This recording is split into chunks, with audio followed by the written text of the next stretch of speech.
Good evening, everyone, and welcome to the Brian Crombie Radio Hour on Saga 960. I want to introduce you tonight to a really interesting young lady. Maria Stebneva is her name. She is a global industry leader for technology, media, and telecommunications. She's also a fashion icon. She just loves fashion.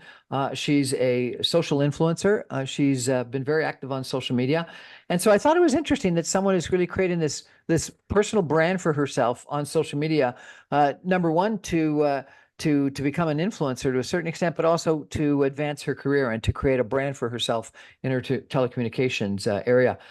She has been, as I mentioned, a global industry leader for technology, media, and telecommunications with a digital strategy and software company for the last number of years, serving over a $1.5 billion US dollars in revenue. She's responsible for global product and solution sales, including partners and resellers across more than 57 cities in 28 countries, accountable for revenue growth and solution delivery. She's got 13 years of experience in the ICT and institutional finance industries. Really interesting. And she's also got finance background as an equity sales trader. She holds a degree in world economics from the Moscow State Linguistics University and is a certified financial analyst level 1. She's fluent in English, Russian, German, and conversational Mandarin. Wow. Maria, welcome to the show. Thank you, Brian, and thank you for having me here. Right, when you say all these good things about me, I feel a little bit, shy and want to buy. But yes, that's kind of the truth about myself. And I've been, as you said, rightly, in a TMT, Telecom, Media, and Technology. The main for last number of years, like 10 or 15, and before that in the equity sales trader job back in my country, Yep. my first country. So I have now two countries as my first countries, Canada and Russia. So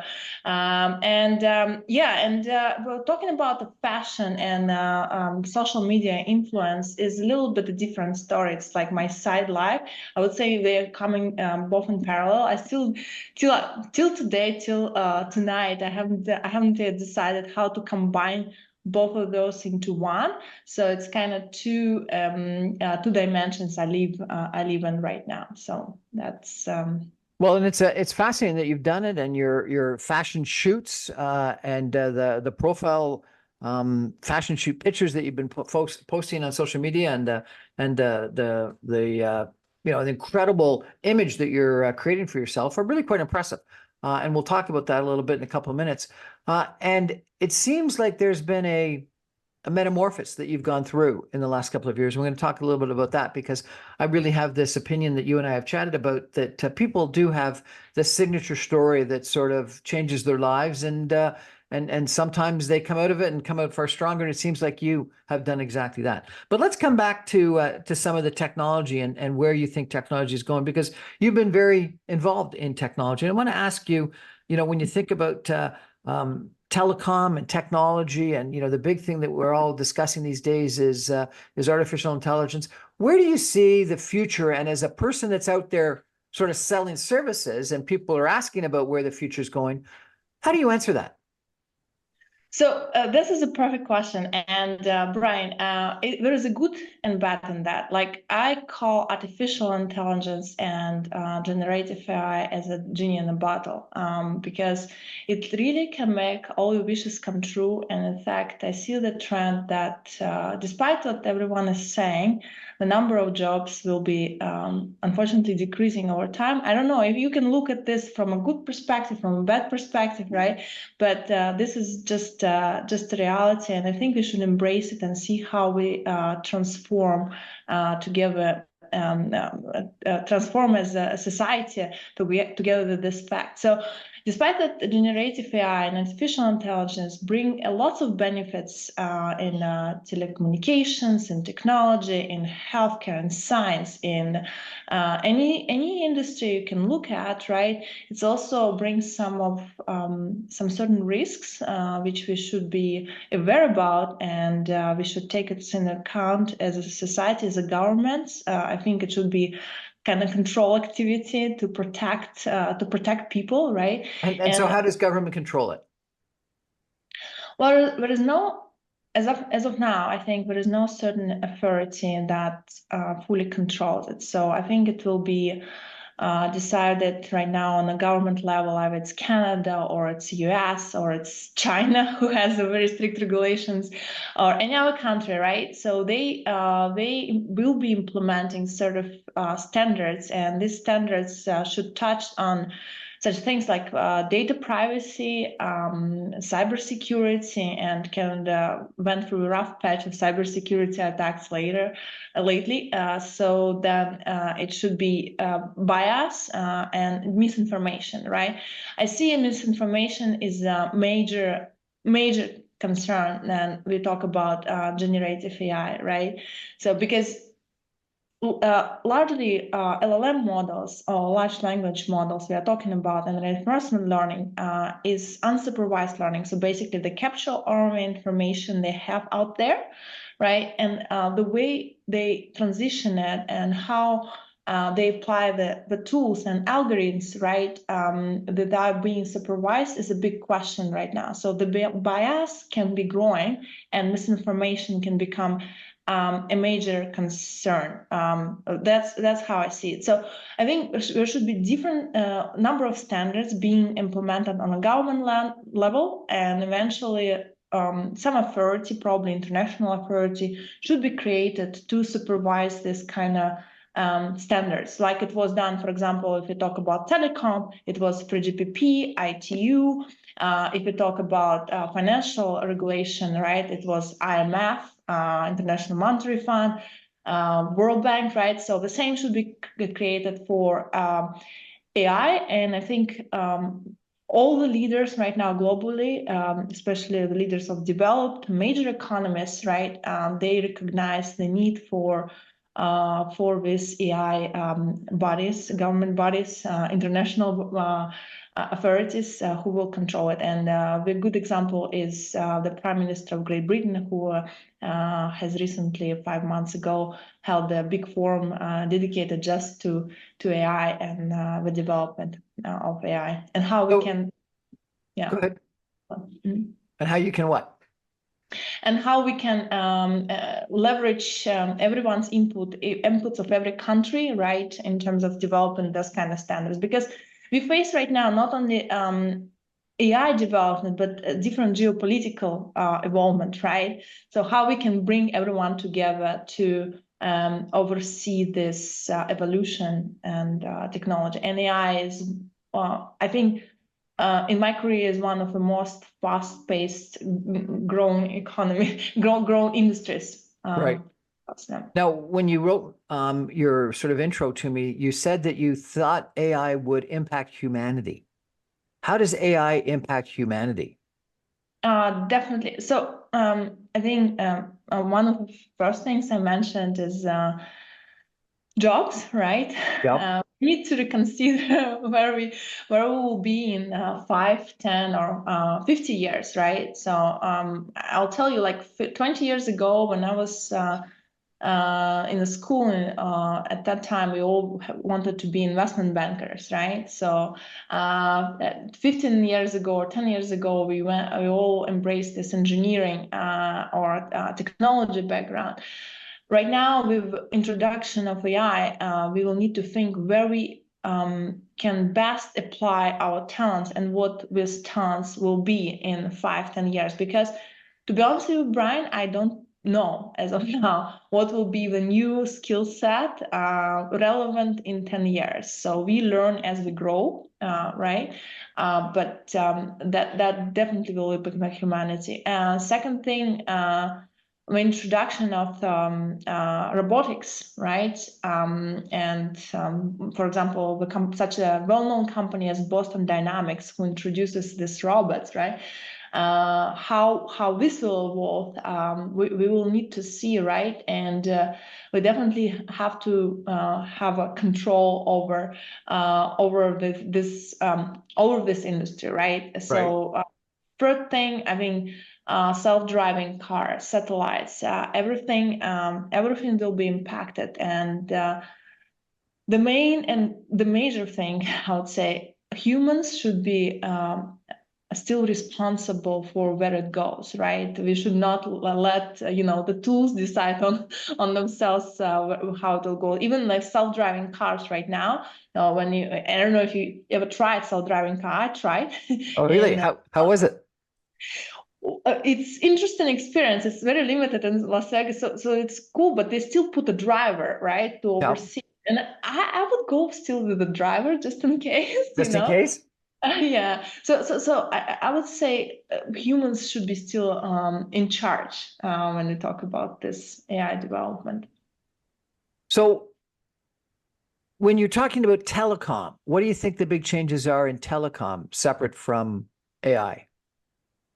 Telecom is experiencing a major transition, and it also depends on what country we specifically talk about, because every country is at a different stage of network rollouts and transitions to new digital platform. But I think the main trend right now, what we see in North America, it's obviously consolidation. So many are cutting costs after the major 5G network rollouts.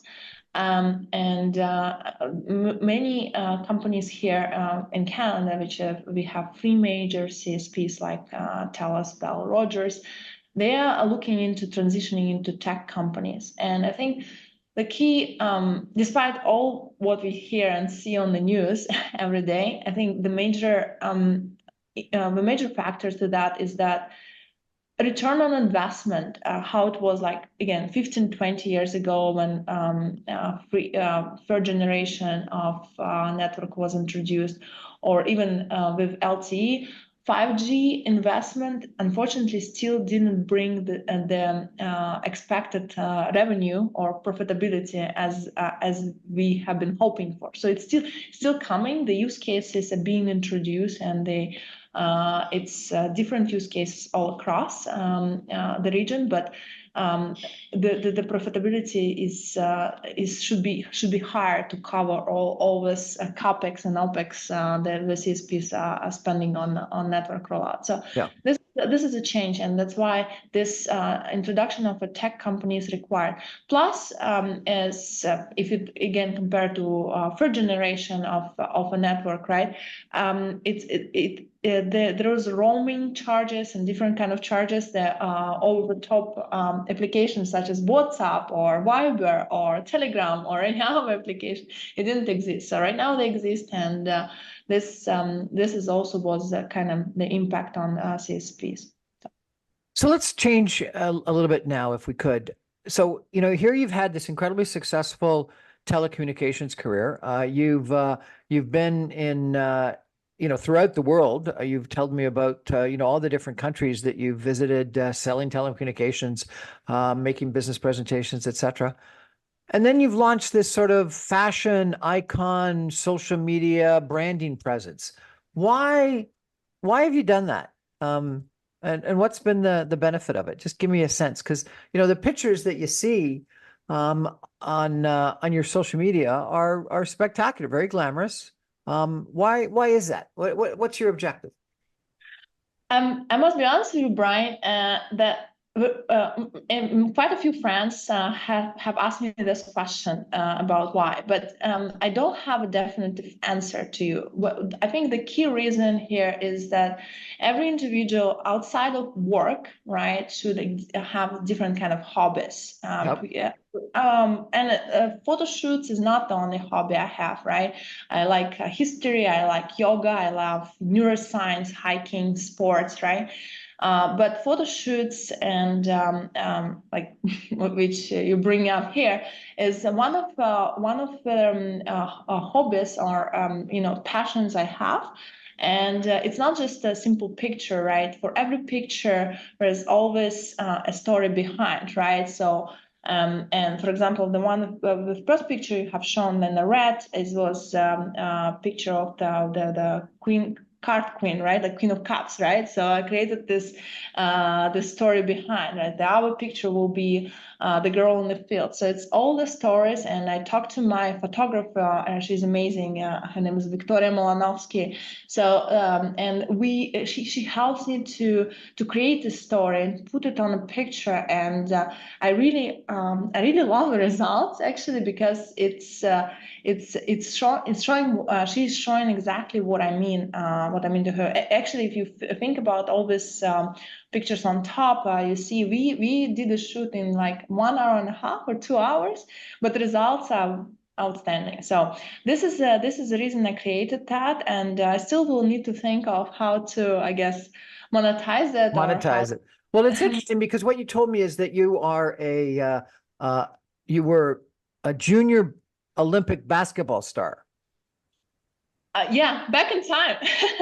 And Yes. yet at the same time, you were really good in math. And it wasn't usual for such a person to be really good basketball star, junior Olympic quality, and then also very good in math. And so you had this challenge of, and I guess you've got this terrible challenge of also being attractive. And so therefore, you know, how do you make use of all those different talents that you've got? And I really liked this post that you put along with this picture. And maybe if it's okay with you, I'll read it, because it really is kind of interesting, because you said you had the pleasure to watch the movie What Women Want, and that made you think about all the frameworks and expectations put on women at the young age and how that reflects on your life. Being extremely responsible, perfectionist, and good at math also doesn't help you as you stick to this framework and always trying to hit or overachieve your KPIs, but it leaves a little room for creativity and what you really want. In fact, that you can kill your creativity unless you keep the balance. So what do women really want? What do you really want? I presume you want to be successful in business, and that's why your technology. You're obviously, you say you like yoga and athletics, and we've seen some pictures of that. And you were, as we mentioned, a junior Olympic basketball. But you also want to be a model or a fashion shoot star. Is that the case? I think yes. Wow, you clearly described it. Yes, so I don't think we should limit ourselves, right? And the life is only one. At least this life is only one, right? And always have hobbies needs to translate into something real, right? If you just live in your head, and you don't put it on a paper, or you don't execute on what you think of, right? It's actually very frustrating, because I don't want to be 70 or 80 years old woman and regret, but I have not done it. Being successful in a career is very important for me. I mean, self-realization was one of the key priorities which I put on the table in front of me when I was a child, because I wanted to be independent. I wanted to be in charge of my own decisions, and I wanted to grow. I was focusing a lot on my studies on my career, and I don't think we should separate it from sports. I think sports, in fact, helps you in work as well, because the way you push yourself in sports, the same way you push yourself in at work, right? And at some point of time, you are becoming a leader, right? And helping other people to achieve their best goal. The goal of a leader is not to be the best. The goal of already leader is to make other people succeed, right? So it's another task. But the hobbies and something like, modeling, photo shoots, travel, it should be there as well. And if you don't do that, life will become boring. Life will become just work, or it's your kids, or it's a family life, right? And I see many people who are just doing work and just doing family chores, right? Day to day, they are not fully satisfied with their life, and that's kind of a reality. I never wanted, in fact, to be a model, but I wanted to execute on my ideas, right? And in fact, what I was thinking of, and I talked to Victoria, who is my photographer here, about being creative director for some models, right? Because I have lots of ideas. I have daily ideas about what can be done and where we can, what we can shoot and what we can do with what we have. So that was the case. So some people have told me that it's because in this world they're striving to be a successful business person, but they also want to be sexy and feminine. Well, it depends, you know, but I think so. Yes, I think we should never lose, you know, our feminine Femininity. part. Yeah, I mean, I see women kind of like in North America, and it linked to the history, right? Linked to the history of how women became more empowered here, right? If you even take 19th century or 20th century, but it's I think, yes, at some point of time, when you're just really getting too absorbed into work, you can lose it because you have too many responsibilities and you don't have time on that. Actually, like looking good, taking care of your body, taking care of your health, it's also time consuming as well as work, as well as kids, right? So you invest your time. And I think time is also one of the most valuable assets we have, in fact. So if you manage to combine those two, well, look, it's I think you will become content, happy, and eventually successful in both. Now, you also told me that you had quite a traumatic experience, and you lost a relative, you moved to a new country, you lost a relationship, and you changed your life. Tell me a little bit about that, if you could. Sure. Yes. So we need to go back to 2013. I think that was one of my biggest crises in life, and unfortunately, things happened coincidentally or not coincidentally, who knows, at the same time. And I lost my grandma. She died in 2013, and she was my best friend, I would say. And at the same time, I kind of lost my job in the finance field, and I went through the breakup. And it all happened within a very, very short period of time. I don't know how, but that's a fact. And the people surrounding me also have changed a lot. So that was the major crisis I think many of us can face in life. But the good idea behind the crisis that it either can kill you, right, bring you to bad habits, or bring you somewhere you don't want to be, or it can be a great boost to a new chapter in life. And I was lucky enough to join a new domain, a new industry, which is telecom, the company called Netcracker. And I moved to a new country, Singapore, which was one of the best decisions I have ever made in my life. So this crisis that I went through, and I think I believe that every other person goes through a life crisis sometime in life. So it caused and it was a main how to say success in the end. So the lower you go down, the higher the spike is afterwards. That's what I believe in, and that changed my life drastically in a good way. And in Singapore, I found this new job. I found new relationship. I got married, had my first child. So essentially, this crisis transitioned into a very positive story. And in reality, Brian, I think people go through the crisis not once in a lifetime. I think it comes in cycles, and many people went through it like after COVID, and for some of the people it transitioned into some successful story. For some, unfortunately not. So Yeah. that's So reality. what got you through it, do you think? What was it? Was it this new relationship or this new job, or was it a friend, or was it a therapist, or was it hiking through the Himalayas, or what was it that got you through this terrible disruptive, or was it just moving from country to country? I think finding inner peace with yourself, And how right? did you find inner peace in yourself? Yoga. Really? Uh, yeah, yoga. I think you and many people realize it now, but yoga not from a physical standpoint, but mental standpoint. Finding, feeling your sensations, understanding what's really happening in your head, and what are we living for, and how we can help other people as well.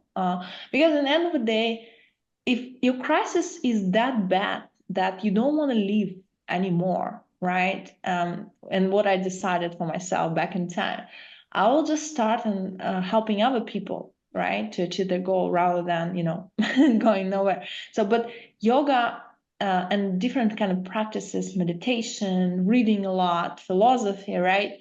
They bring you common sense. Plus, you try to educate yourself more knowledge, so reading books. But travel was not possible at that time because I still didn't have enough resources, right, for easy traveling. It started all later on. But yeah, that finding peace of yourself and your inner world helps you to change your outside world. I think inner world is even more important than what is out there. Thanks so much for joining us and inspiring us with your story. It's interesting hearing about your success within the telecommunications business and your attitude toward generative AI. That it's going to change humanity for the positive, but we have to have some influence over it and regulation of it. That you want to still maintain your femininity, and that you're happy and proud to take beautiful photos and fashion shoots, and that makes you very excited and happy, and use your creativity, and you'd like to expand that use of your creativity. That exercise, physical fitness, and yoga are so important to you, and have been since you were a junior Olympic basketball player to today doing yoga. And I guess then finally that you're talking to us about inner peace, and that's what got you through some tough times. So I think it's a great story through and through. I really appreciate you sharing it with us, Maria. Thank you. Thank you very much, Brian, and thank you for having me here today. That's our show for tonight, everybody. Thank you for joining us. I remind you, I'm on every Monday through Friday at 6 o'clock on 960 AM. You can stream me online at www.saga960am.ca. Thanks. Good night.